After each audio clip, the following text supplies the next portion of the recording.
والصلاة والسلام على خاتم الأنبياء وسيد المرسلين سيدنا محمد وآله وأصحابه أجمعين. درود پاک پڑھیے، زور سے پڑھیے، افطار تو کر چکے ہیں آپ لوگ.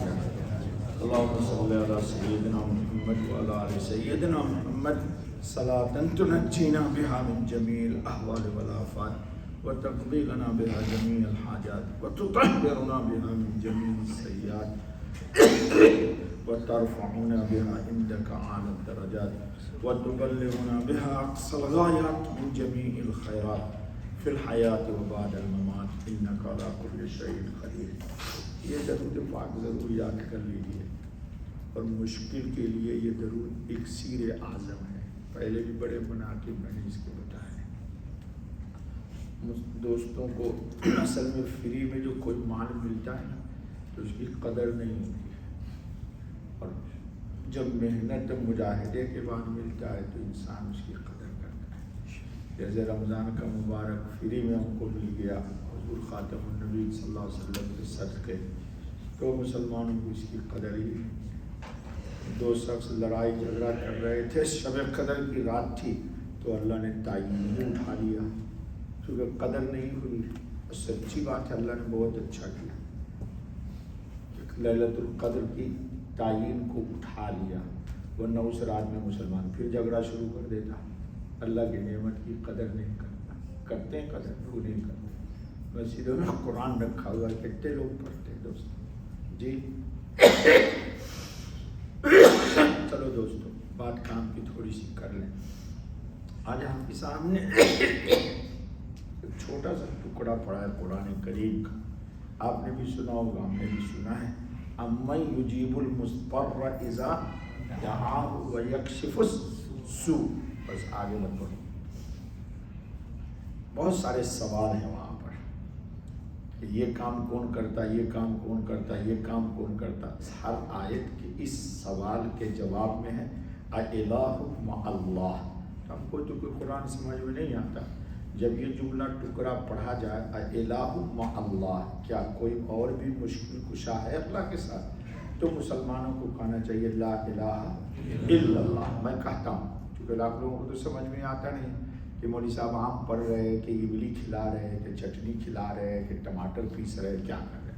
جی اللہ تعالیٰ کو سمجھ عطا فرمائے. اچھا بات. تو یہ جو آیا، اس آیت میں اللہ تعالیٰ کہہ رہے ہیں کہ مضطر کی دعا کو قبول کرنے والا اور اس کی مشکل کو حل کرنے والا اللہ کے سوا کوئی ہے؟ کوئی بھی نہیں ہے.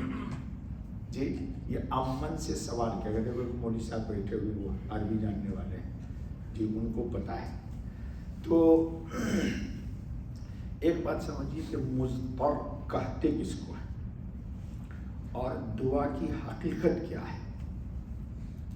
دو باتیں، دونوں ایک دن میں مکمل نہیں ہوگا. مضطر سمجھیے ایک دم ایک آدمی ایک شخص کو لٹا دے اور چھری اس کے گردن پہ رکھ دے، تو اس وقت اس کے اوپر کیا کیفیت ہوگی جی. اس وقت اس کی زندگی موت و حیات کے درمیان، جی موت و حیات کے درمیان، یعنی وہ ہر لمحہ اس کے لیے قیمتی ہوگا. تو مضطر وہ ہے کہ جس کے لیے کوئی مخرج نہ ہو. اس کو ایک مثال سے سمجھ لو. چونکہ قرآن ہے تو ہم نبی کی مثال دیں گے. یوسف علیہ السلام کو زلیخا نے اپنے مکر میں پھنسانا چاہا. قصہ آپ کو معلوم ہو نہیں سنانا. آپ لوگ پڑھے لکھے ہوش مند ہو، دانا بینا ہو. اور یوسف علیہ السلام کو معلوم ہے کہ دروازہ لاک ہے، بند ہے. کتنے دروازے بند ہیں؟ اور بند ہی نہیں ہے، کنڈا نہیں لگا ہوا ہے. کیا لگا ہوا ہے؟ تو یوسف علیہ السلام دروازہ کی طرف کیوں بھاگے؟ مولوی صاحب آپ سے بھی سوال ہے. انسان کی عقل کہتی ہے کہ بند دروازے کی طرف تو کوئی عقل مند نہیں بھاگتا ہے جی، جبکہ اس میں تالا بھی لگا ہو، جبکہ اس میں، لیکن موسیٰ علیہ الصلوۃ والتسلیم دیکھ رہے ہیں کہ دروازہ لاک ہے، اور لاک ہی نہیں بلکہ تالے لگے ہوئے، شاہی قفل لگا ہوا ہے، لیکن پھر بھی بھاگ رہے ہیں کس کی طرف؟ تو دروازے کو کہا کہ کھل، یا صرف انہوں نے ایک عمل کیا؟ قرآن کہتا ہے وَمَن يَتَوَکَّلْ عَلَى اللَّهِ فَهُوَ، جو قرآن کو قرآن سے سمجھو، وَمَن يَتَوَکَّلْ عَلَى اللَّهِ فَهُوَ، جو اللہ پر بھروسہ کر لیتا ہے، توکل کر لیتا ہے، اعتماد کر لیتا ہے، سہارا لے لیتا ہے، تو اللہ اس کو بے سہارا نہیں چھوڑتا۔ یہ ترجمہ میں نے آپ کے لیے کیا، مولانا کے لیے نہیں کیا جی۔ توکل کا کیا ترجمہ ہے؟ دیکھو خان صاحب دیوار میں ٹیک لگا کے بیٹھے ہوئے ہیں، یا بہت سا یہ بچہ بیٹھا ہوا اس دیوار میں، ہم دیوار کو گرا دیں تو یہ گریں گے یا بچیں گے؟ گر جائیں گے۔ میں کرسی پہ ٹیک لگا کے بیٹھا ہوں، آپ میری کرسی کھسکا دیجیے تو میں گر جاؤں گا۔ اللہ رب العزت کی ذات وہ ہے کہ جو اللہ پر ٹیک لگا دیتا ہے، تو اللہ کو کوئی کھسکا سکتا ہے؟ لے آؤ ایک لاؤ جو اللہ کو کھسکا دے۔ تو قرآن کہتا ہے کہ جس نے اللہ پر توکل کر لیا، اللہ اس کے لیے۔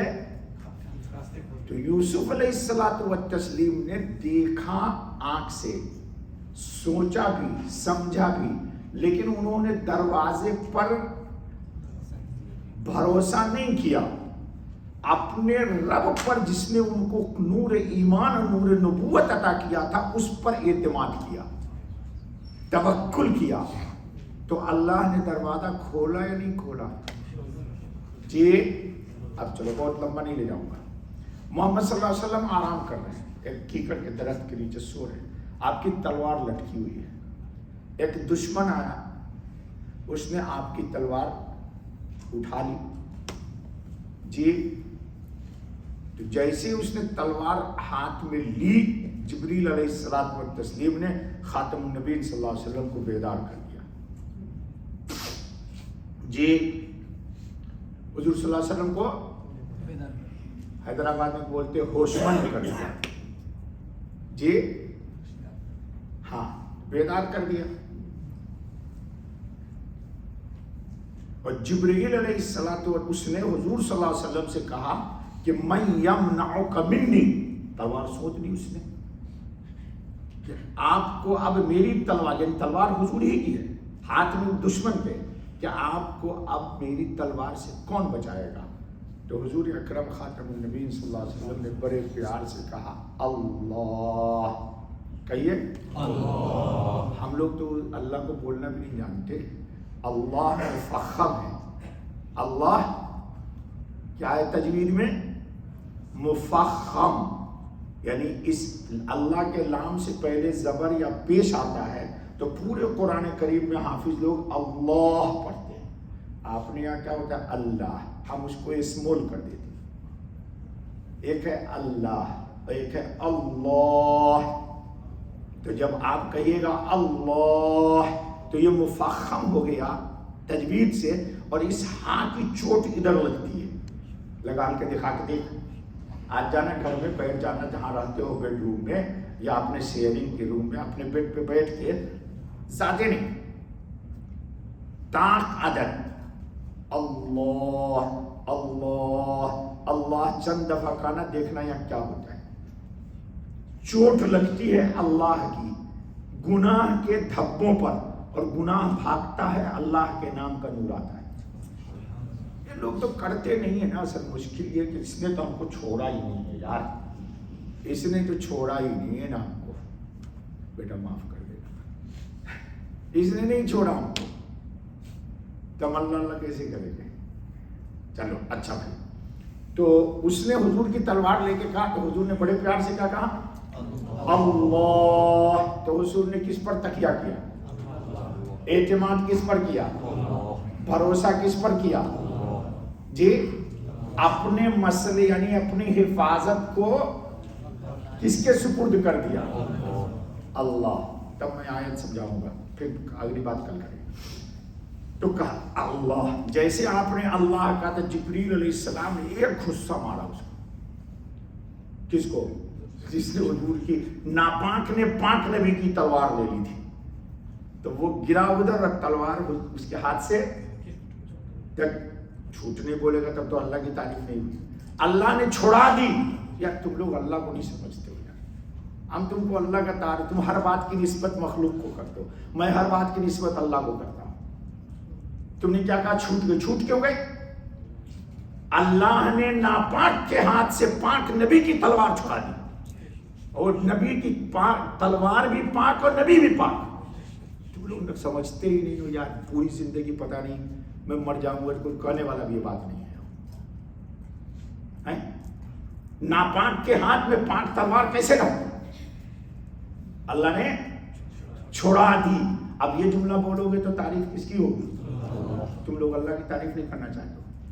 ہاں بیٹا کیا حال ہے تمہارے بزنس میں؟ کام اچھا. ہاں مولوی صاحب خوب کما رہا ہوں. نہیں، اللہ کا فضل ہے. اللہ میری ہماری روزی میں برکت دے رہا ہے تو مزید برکت ہوگی. ہم بولتے نہیں یار ارے نوکری ٹھیک ٹھاک چل رہی. ہاں مولوی صاحب مزے کی. نہیں کہو اللہ کے فضل سے روزی روٹی چل رہی ہے تو اللہ چلائے گا.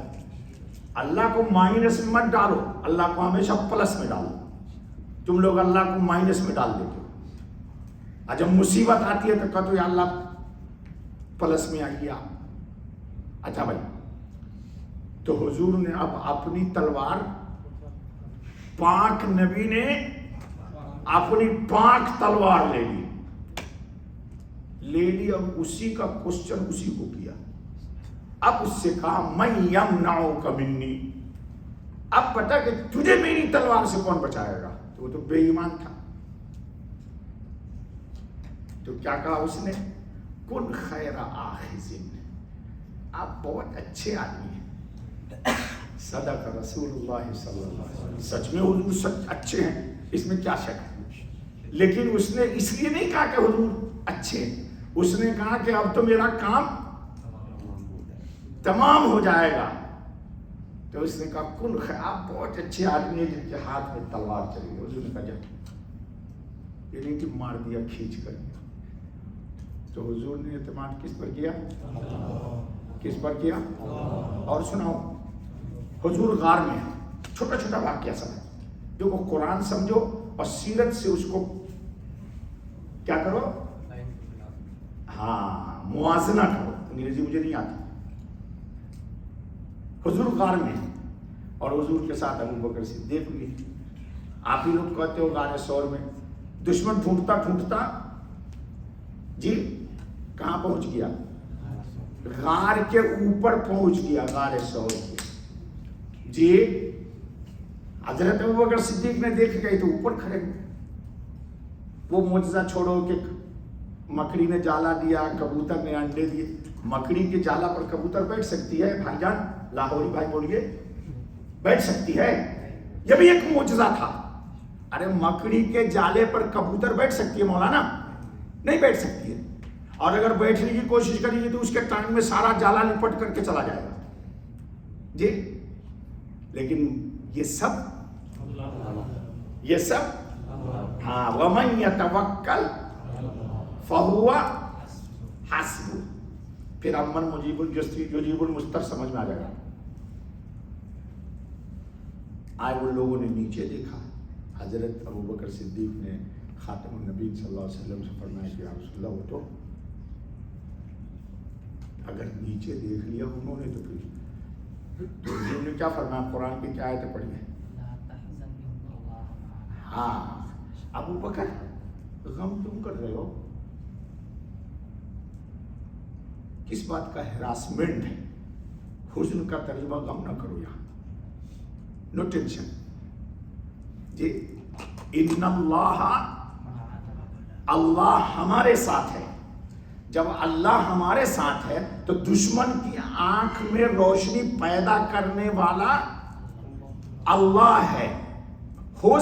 ایک وقت اللہ قادر ہے کہ آنکھ کی روشنی زمین کو دیکھ رہی ہے لیکن پاک نبی کو نہیں دیکھ رہی ہے۔ اللہ جلال الدین سیوطی کی قبر کو نور سے بھر دیا۔ اس نے ایک بات لکھی ہے، کتاب ہے الحقائق، اس میں لکھا ہے کہ کسی بے ایمان کافر نے رسول اکرم کو نہیں دیکھا ہے۔ کہا ابو جہل نے بھی حضور کو نہیں دیکھا، اس نے محمد ابن عبداللہ کو دیکھا ہے، محمد الرسول اللہ کو نہیں دیکھا۔ میں بہت اونچی بات کہا گیا تم کو، سمجھ گئے میری بات؟ حضور کے زمانے میں جتنے بے ایمان تھے انہوں نے کس کو نہیں دیکھا؟ نانا بول محمد الرسول اللہ، بول جیلانی، ہاں نبی کو نہیں دیکھا، اس نے عبداللہ کے بیٹے محمد کو دیکھا، رسول اللہ کو نہیں دیکھا۔ ورنہ رسول اللہ کو دیکھنے کے بعد کفر رہ نہیں سکتا، صفایا ہو جائے گا۔ جی جیسے مچھر یہاں پر ہو، اب پف پاف مار دو تو رہے گا زندہ ہو۔ یہ بات کس نے لکھی؟ جلال الدین سیوطی نے، الحقائق اس کی کتاب ہے۔ واللہ میں بہت خوش ہو گیا، میرے دل کو تسلی ہو گئی۔ تو آپ میں وہ لوگ کتنے مبارک ہیں کہ جنہوں نے خواب میں نبی کو دیکھ لیا۔ ہم حضور کے زمانے میں تو نہیں تھے لیکن الحمدللہ کہو، جنہوں نے نہیں دیکھا اللہ ان کو بھی دکھلا دے۔ تم لوگ دیکھنا ہی نہیں چاہتے ہو، تم لوگ تو وہ دیکھتے ہو۔ تو ایک آنکھ کی روشنی سے سن لو، بات بہت تلخ ہے۔ جس طرح وہ دشمن رسول اوپر کھڑا ہے، نبی کو نہیں دیکھ سکتا تھا کفر کی آنکھ سے، گناہگار آنکھ اپنے پاک نبی کو کیسے دیکھ لے گی؟ لوجک سمجھاؤ تم مجھے، لوجک سمجھتے ہو؟ بھائی میں بھی تھوڑا پڑھا لکھا ہے، میں بہت ٹیڑھا موڑ دوں، قابو میں نہیں آتا ہوں لوگوں کے، اور جس کے قابو میں آ جاتا ہوں اس کا میں گرویدہ ہو جاتا ہوں۔ جی اس آنکھ سے گوری گوری چمڑیوں کو دیکھتے ہو، اس میں کیا ملتا ہے؟ تو نبی کی شکل کو کیسے دیکھو؟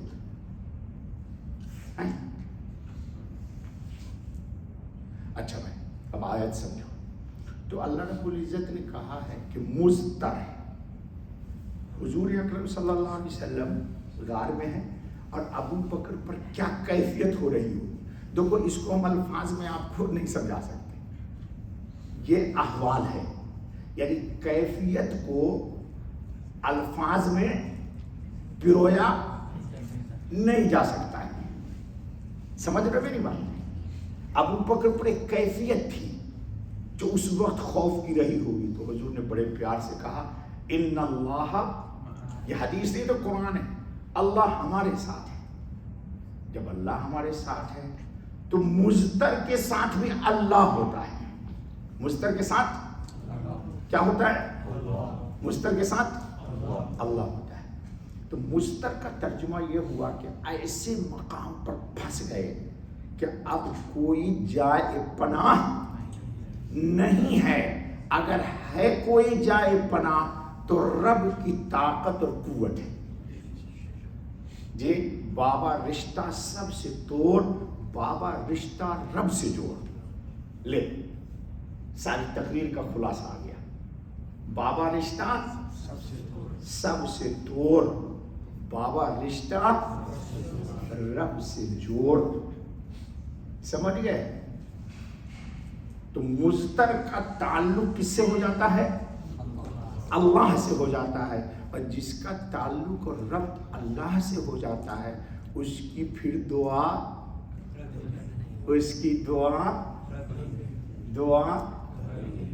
رد نہیں ہوتی۔ بس آج اتنی رہنے دو، کل اس سے اگلی بات کریں گے، کیونکہ ایک دن میں زیادہ بات نہیں ہو سکتی، اور میرے فیملی لوگ بہت ناراض ہوتے کہ آپ نے پھر بات شروع کر دی۔ میں نے کہا دوست لوگ بیٹھ جاتے ہیں، یہی ہماری کھیتی ہے نا، یہ کھیتی ابھی آنکھ بند ہو جائے تو، ابھی چند دن پہلے ہارٹ کا مسئلہ ہوا تھا، اگر چلا گیا ہوتا تو کیا ہوتا؟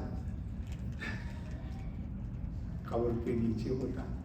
چلو اللہ تعالیٰ بس کل انشاءاللہ اس کو چپ کریں گے، 3 روز 4 روز میں مکمل کریں گے، 10 میں۔ آج یہاں تک بات آ گئی، کل اب بتائیں گے آپ کو کہ دعا کیا ہے اور دعا کا طریقہ کیا ہے۔ کیا ہم دعا مانگتے ہیں یا ہاتھ دھلتے ہیں صابن سے؟ دوستوں کو دیکھتا ہوں دعا مانگتے اس طرح. کس طرح مانگتے ہیں؟ اور دعا مانگنا اس طرح ہے، ایسے کر دیتے ہیں. یعنی no coming my heart, go right and left. یعنی جو کچھ میں نے اللہ سے مانگا ہے وہ میرے دل میں نہ آئے، کدھر جائے؟ سری لنکا چلی جائے یا انڈیا چلی جائے، پاکستان میں نہ آنے پائے. یہ کوئی دعا کا طریقہ ہے دوست؟ ہنس رہے ہو بیٹا، یہ دعا کا طریقہ ہے. چلو اللہ تعالیٰ ہم سب کو نیک بنائے. اور یہ مبارک مہینہ ہے، اللہ ہماری ساری دعائیں قبول، ساری دعائیں قبول ہے وہ میں بتاؤں گا. چلو بسم اللہ الرحمن الرحیم. سبحان اللہ وبحمدہ، سبحان اللہ العظیم، سبحان اللہ.